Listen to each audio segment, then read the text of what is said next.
Happy first, 24 hours or so of NBA free agency.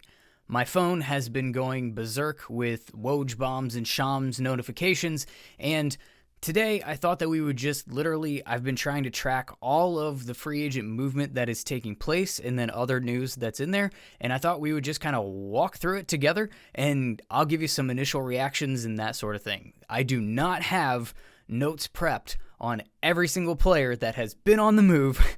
This is going to be a little bit more of a free-flowing kind of podcasty type of a thing as opposed to a video essay of sorts. I figure what we'll do, again, I'm recording this. It's not even a full 24 hours since the 6 p.m. Launch, I guess you could say, of NBA free agency yesterday. I know some of this stuff happened right leading up to it. I'm not going to get into a lot of the moves that were made or at least agreed to in principle in the several days leading up to it. This is more a look at the past 24 hours-ish of NBA free agency. And I figure we'll start with the people who are on the move, and we can start with the biggest name among them, and that is obviously Paul George. This news hit in the middle of the night, which I think is just kind of necessary at this point in time. It's just become a customary for Paul George news to break while I'm asleep. Some of it is dudes on the West Coast, I think, but I mean, I'm pretty sure that he's doing this kind of on purpose at this point. He gets a max deal in Philly. The full 4 years. He also got a player option in that final year, and that's a big win for him. You know, when we think about Paul George and his not only his age currently, but also his injury history that he has had, not a lot of long seasons. Last year was his healthiest season that he's had in a really long time, and I'm going to try to pull that up real quick and remind myself. I think he played 71 games last year for the Clippers. Let me see if Basketball Reference agrees with me. No, 74. He played 74 games last year, which is by far the most that he has played since his Oklahoma City days, when he played in 79 in his first year there, 77 in his second year that he was there, and then once he got to the Clippers, 48, 54, 31, 56, until 74 last year. So that's a big win, for a guy that's had some nagging injuries, but also you can't really bank on that given how consistently he's been missing time, essentially in his 30s, right? And this whole contract is going to be in his 30s. He's going to be what, 38 in the final year of that deal, that he's got a player option for. So it gives him some leverage. It gives him some flexibility. He gets that final year of security in case things don't go well from an injury standpoint. But then he also gives himself the opportunity to maybe opt out early if he's still playing at a high level and maybe get a little bit bigger of a payday. I would have to look at what the rules under the new CBA are. I don't have them, and I don't know that I could pull them up super quick, as to how different his contract negotiation possibilities are if he's 37 versus 38, because I think historically 38 has been sort of that cutoff year where you can only sign certain types of deals. You can only get a year, maybe. I think LeBron would be our best comp, and I think the most he can get is 3 years. I think by rule, because of his age, and I wonder how it would impact Paul George if he might be able to cash in kind of on one more bigger, slightly longer term payday. If he's able to opt out of that final year because things are going well for him. So that's a good win for him from a personal standpoint. It's a big loss for the Clippers, who were apparently quibbling over just the 4th year of that contract. Apparently they picked the line in the sand and they were like, we're not crossing that. And he's like, well, somebody will. And he was right. Philly did. I think this is also kind of funny. I have listened to the Hoop Collective this morning, who talked about this before the deal even was made. Tim Bontemps was basically touting this as the best big three in the NBA with Joel Embiid, Tyrese Maxey, and Paul George. Ironically, before Paul George or Tyrese Maxey had actually agreed to deal with the Sixers, but it was at that point, that was like the only possible outcome and scenario when the Magic, who we'll talk about in a minute, had already given money to KCP, and the Clippers had already sent out a press release that was basically a farewell to Paul George, who hadn't actually left yet. So really the only possibility on the board that was left was the Sixers, and that's where he went. And I know we can talk about whether they're actually the best big three in basketball. That's a conversation that can be had at some point in time. I don't want to have it today. One, because I would at least pose the question, is it a little early on Tyrese Maxey to be including him in best big threes in the NBA? Maybe it's not. I mean, he was an all-star last year, but it just feels a little premature to be elevating him into those conversations. But yeah, maybe I'm wrong. Maybe it's not too early at all. Maybe it's just the exact right time for that to be happening. Either way, they made their big three, and the part that I do actually want to spend a minute on is the irony in it being that, so Paul George leaves his situation with the Clippers, where his running mate was Kawhi Leonard, who has his injury issues that we know of. He's constantly missing time. Paul George and Kawhi Leonard have been constantly missing time over this 5-year stretch where they have been partners for the Clippers. Then the Clippers, who just got James Harden, who we'll talk about in a second as well, are now losing Paul George to go to Philly, where he is going to become partners with his co-star in Joel Embiid, who has his own history with injuries and being available. And to add on to that pile of irony is we have Playoff P, who is joining Joel Embiid in Philly, who has also had his playoff issues. And Joel Embiid is trading out Playoff Harden for Playoff P. I just feel like all of this has, and obviously there's a year in between for Embiid to go from Harden to Paul George, but just again, it's just kind of ironic to me that Harden goes to the Clippers, and then a year later, Paul George comes from the Clippers to the Sixers, and we get this dance. I don't know. On paper, the three of them fit like a glove. It should be absolutely perfect, basketball symmetry to have Tyrese Maxey as your lead ball handler, Paul George on the wing, and Joel Embiid down low as the three best players on your team. That should be amazing. Basketball's not played on paper, and these guys have had issues being on the court. So TBD on what it's actually going to look like, but on paper, it looks very formidable for an East that is just getting better, right? The Celtics just won. New York just pulled their trade for Mikal Bridges, and now Paul George is headed to the Sixers. The top of the East just got a lot more interesting with potential contenders being elevated in it. Again, paper contenders for sure, but basketball's played on the court, and we'll see how it actually translates.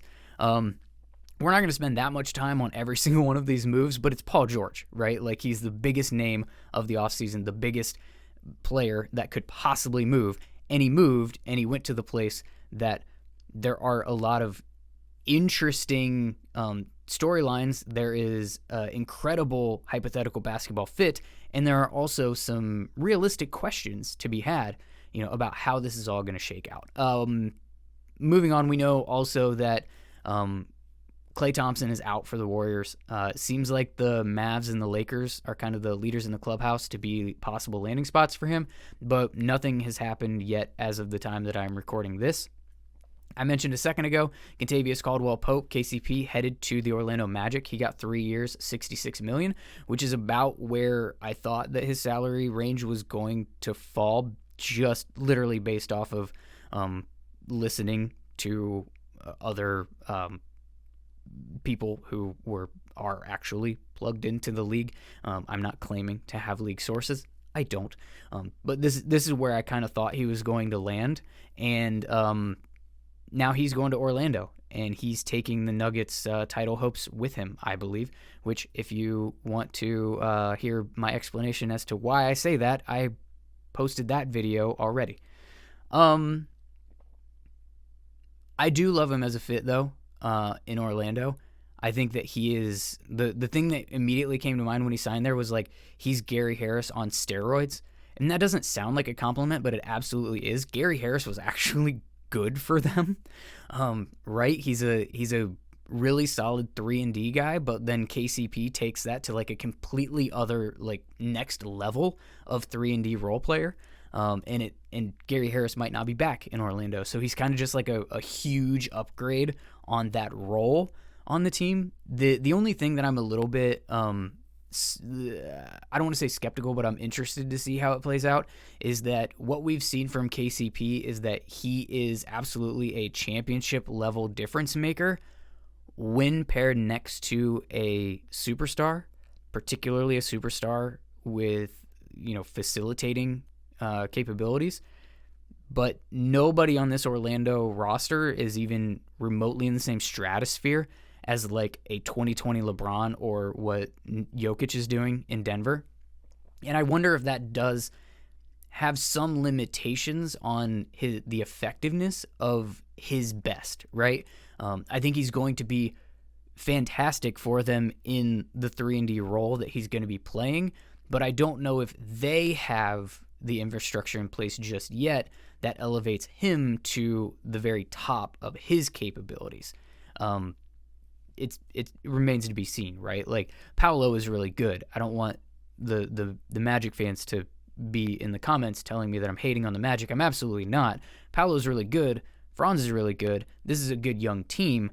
But if you're going to make the argument that they have anybody on the floor that is even remotely close to the capabilities that he had when he was playing with LeBron and playing with Jokic, like, I'm sorry, we can't have that conversation in any kind of meaningful way. So Chris Paul is headed to the Spurs.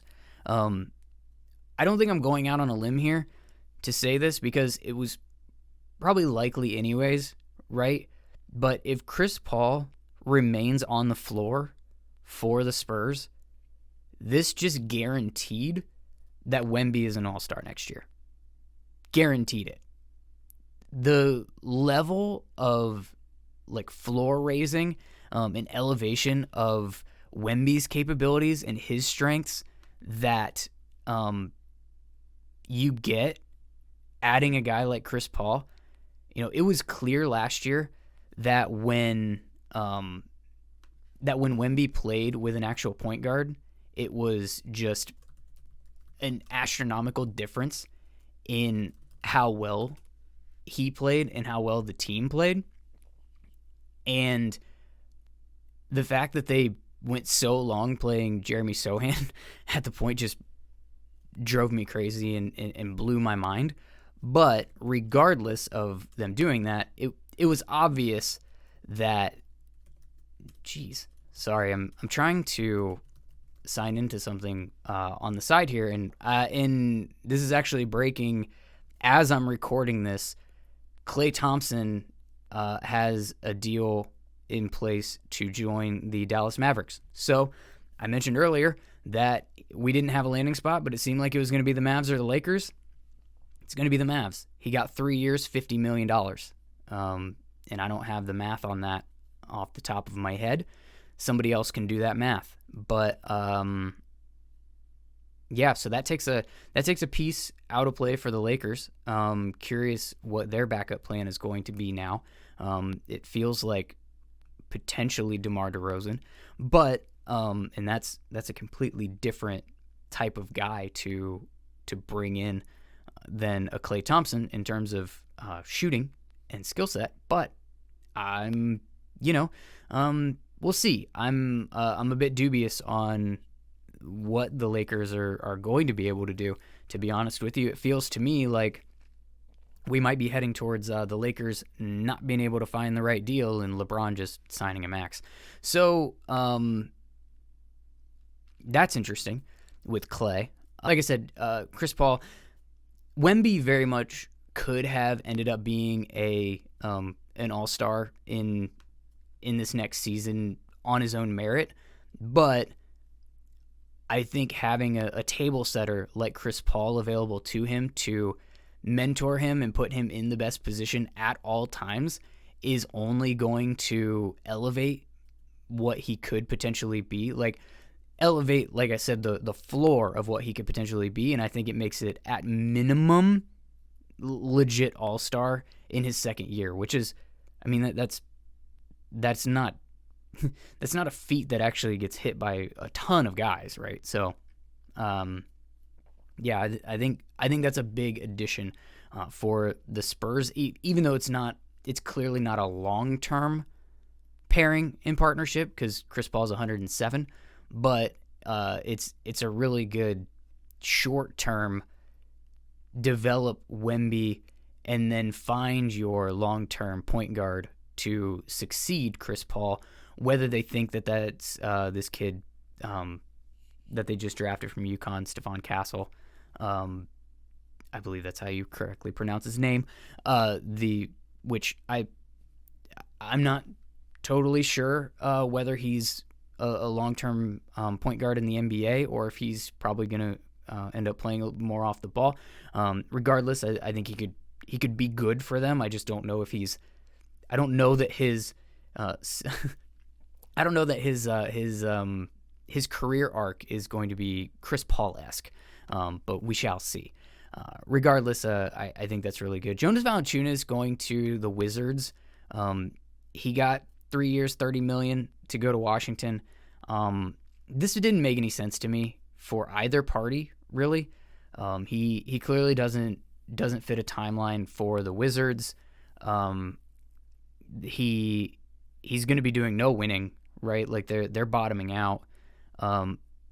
They just drafted Sarr as a big, so maybe that was part of it. Like maybe Sarr, I thought I heard during that draft prep stuff that Sarr didn't really want to play the 5 necessarily. So maybe they think that putting him next to a true traditional center like Valanciunas will help his development and maybe be a stopgap a little bit to the point where he maybe develops his body into playing more 5, a little bit like a Jaren Jackson went through in Memphis, right? Maybe with that situation, maybe that's the thinking. I don't know. I've cooled on my initial take because my initial take was like, this doesn't make any sense to me. I'm starting to at least come around to some semblance of sense being made, at least for the Wizards-ish.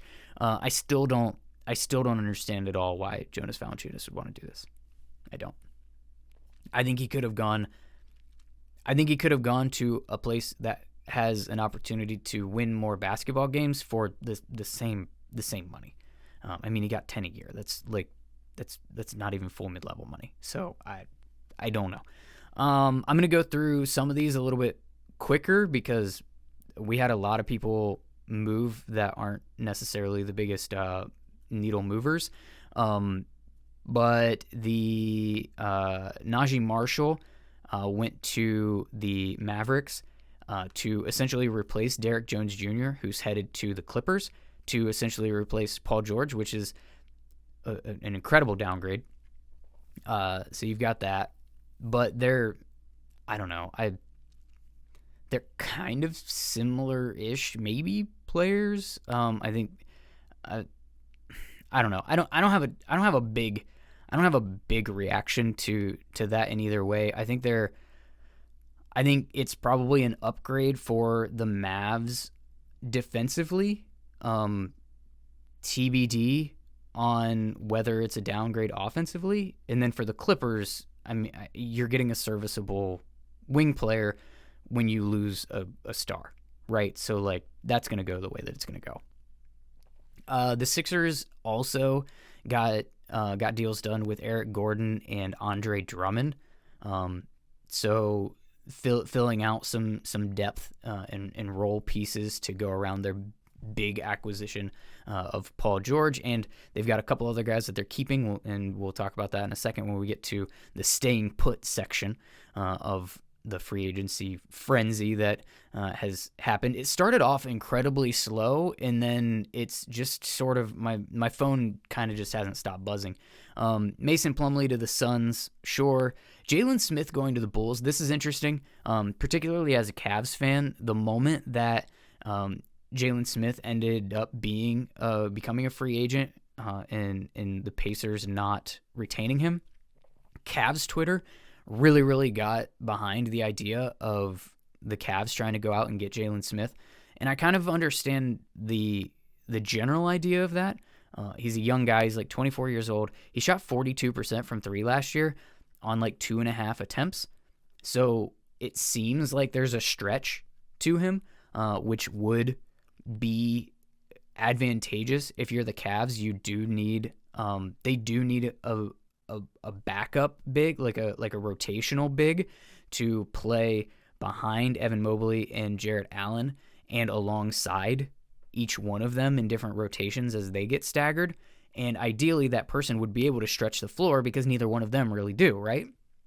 We are, again, assuming that they're going to be that they're still going to be there. But Jalen Smith, I don't know if last year's final shooting numbers were a fluke or not, because he had the same volume the previous 2 years of basically like 2.5 to 3 attempts a game, and he shot like 28 and 32% in those seasons. So is that jump to 42 even close to real? If it is, then that's really good, a really good addition for the Bulls in particular, who did just make their move for Josh Giddey, who cannot shoot, but is a young guy, very young, with a lot of talent and potential upside. So it did suggest that they were kicking off a bit of a rebuild here, and adding a young guy like Jalen Smith to that mix, you can start to see things, the outline of a rebuild that has been long overdue, I think, for the Bulls, and some pieces that sort of do make sense. A young big who might be able to shoot to pair next to Kobe White and Josh Giddey in the backcourt, one of which cannot shoot.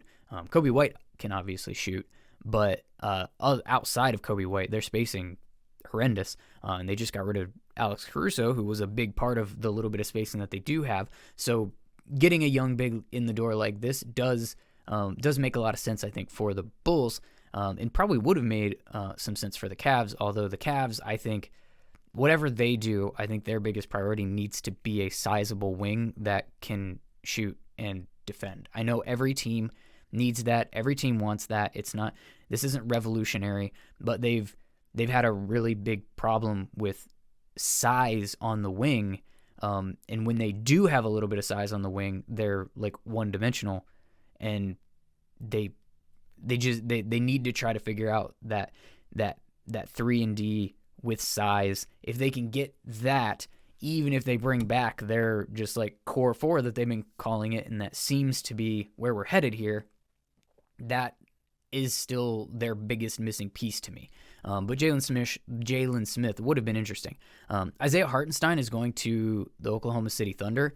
I'd heard that as a as a possible landing spot, particularly after the Mikal Bridges trade, and I think it's a really, really good one for both sides. I think Hartenstein is going to get a lot of opportunity with the Thunder to be on a really good young team who is winning a lot of basketball games. I really, and he's not an old guy by any stretch of the imagination, and he does kind of literally what they need.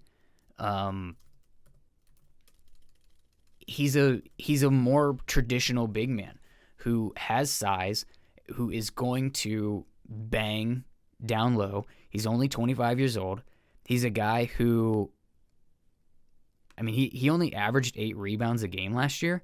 I feel like that's a little bit deflated for his actual capabilities because he was, constantly playing next to somebody like a Julius Randle when he was healthy, who eats up a lot of boards.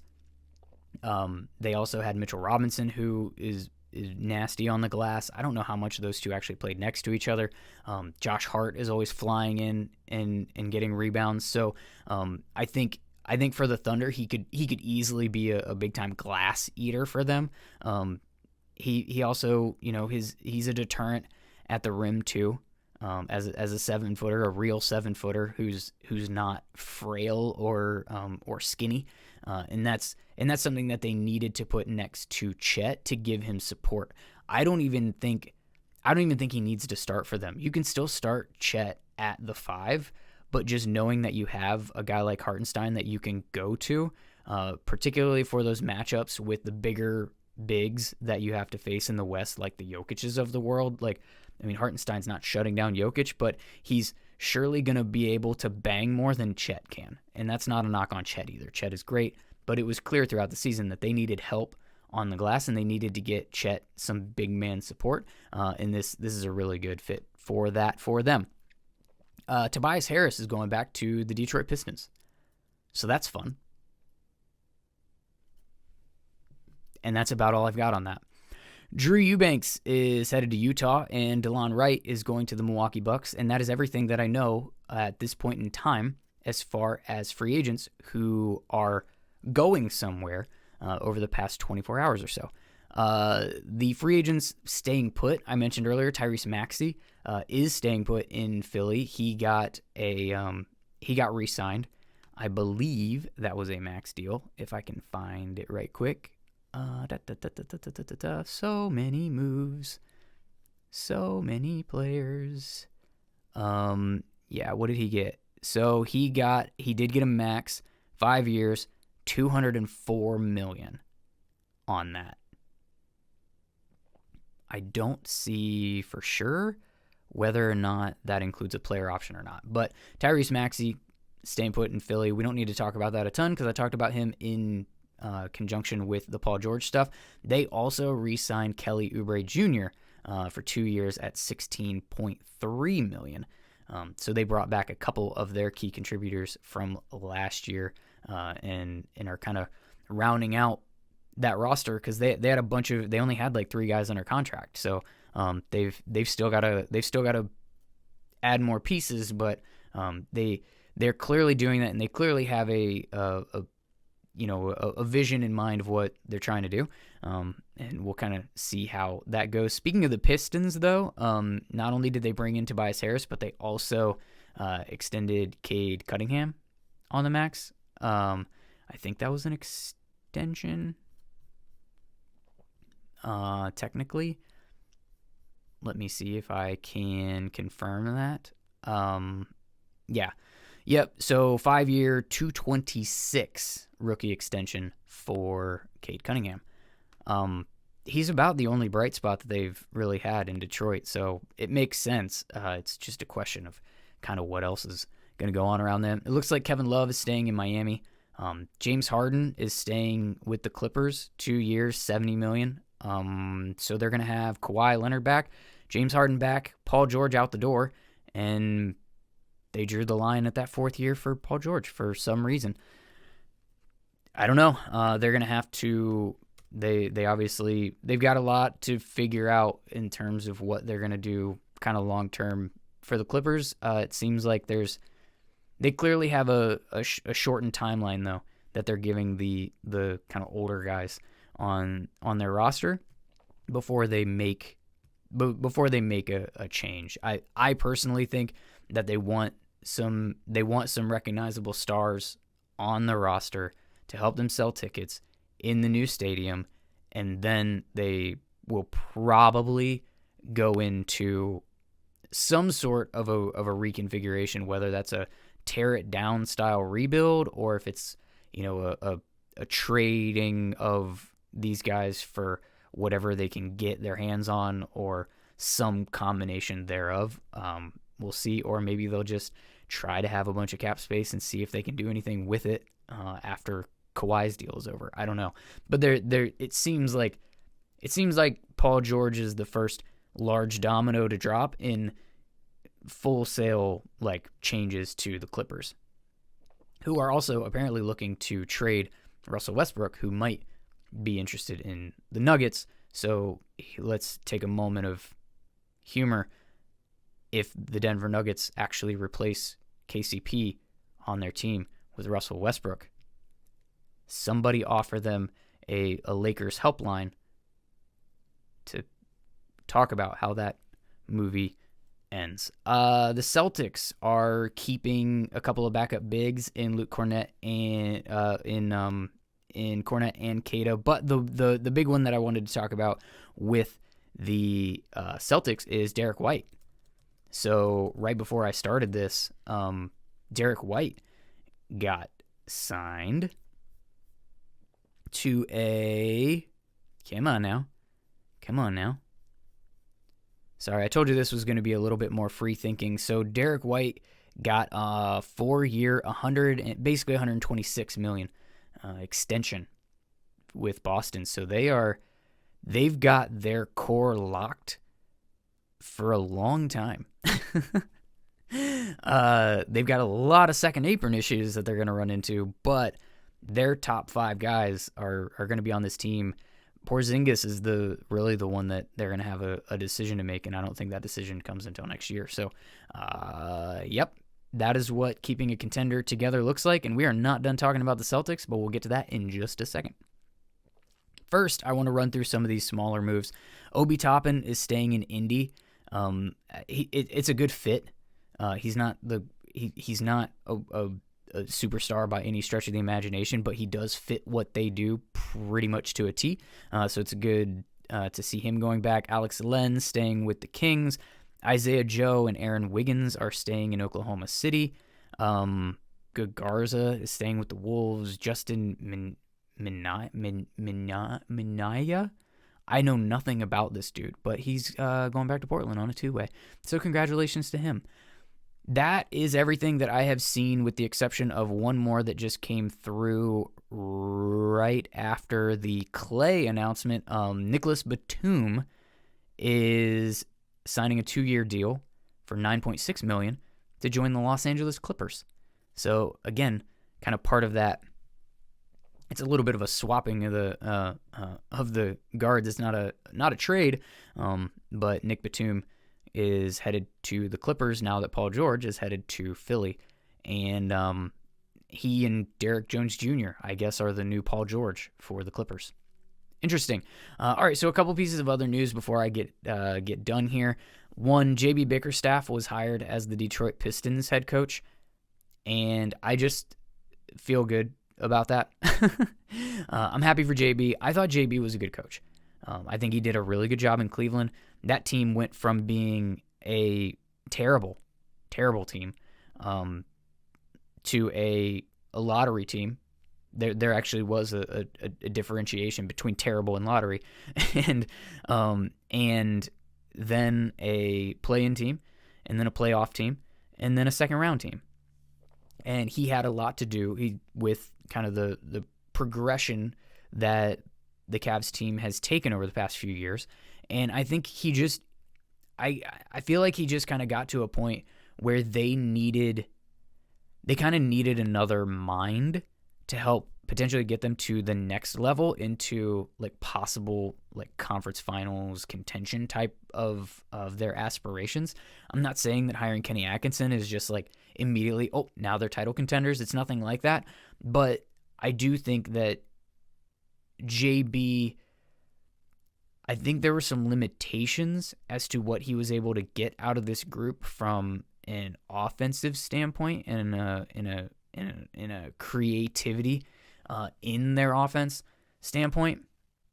And that's where I'm hoping that kind of the next level of increased competition for them comes, and I'm hoping that Atkinson would be the key to that. But I don't think it's because JB sucked at his job. I just think it was time for them to get a new wrinkle and some additional philosophies in the door to take that group to the next level that it's trying to get to. And I don't think we can even say for certain that Kenny Atkinson is definitely a better coach than JB Bickerstaff. I don't think that we truly can say that. I think it was just a different voice kind of thing in Cleveland, and I was really happy that JB got another job so quickly. I'm happy that he didn't have to do like the assistant thing, because he didn't deserve to have to do that, quite honestly. He is more than deserving of a head coaching job in this league, and he's conducted himself really well when he's been in one. And I think going to Detroit, a team that is rebuilding with a lot of youth, I think he can have a similar impact for them as he had in Cleveland to help them, get things on the right track and just progressively get better. So I'm really happy for him. The last piece of news that I wanted to hit on real quick is apparently the Celtics are for sale. And this is hilarious to me. This could be the ultimate sell high moment. Like, we just experienced another title. We've locked in the roster, and now we're going to sell this thing at an incredible price tag, just an insane amount of profit. And then the next ownership group can deal with all the second apron problems that we're headed to. Like, I'm not saying that it was the reason, but I was a little bit curious. Like, they didn't seem like they were fretting at all about the contracts they were giving out to their guys. They were just like, nope, lock these guys up, throw the money at them. And part of it in the back of their mind must have been like, it's going to be a different ownership group that has to deal with it anyways. But good for them, I guess. I don't know. They're going to make a killing financially. There's some stuff in the language that I know people are talking about on Twitter already about how it's going to, like, the sale is supposed to happen in like 24, 25-ish, but they're going to keep they're going to keep a balance at the closing's actually going to happen in like 2028, and they're going to keep I don't know. I'm not going to get into it because I don't totally understand it, but I know it's a little bit of a hoopla. People are questioning whether this is more Mark Cuban selling the majority ownership stake in Dallas, but keeping a piece and keeping some control for a short amount of time, or if this is Minnesota, pay me now, I may actually hand this over to you later situation that they're dealing with. I'm not the NBA business guy, but I hope that you have enjoyed this roundup recap of the first 24-ish hours of NBA free agency. And go ahead and hit the like button, subscribe, and all the stuff. And I'll see you on the next one.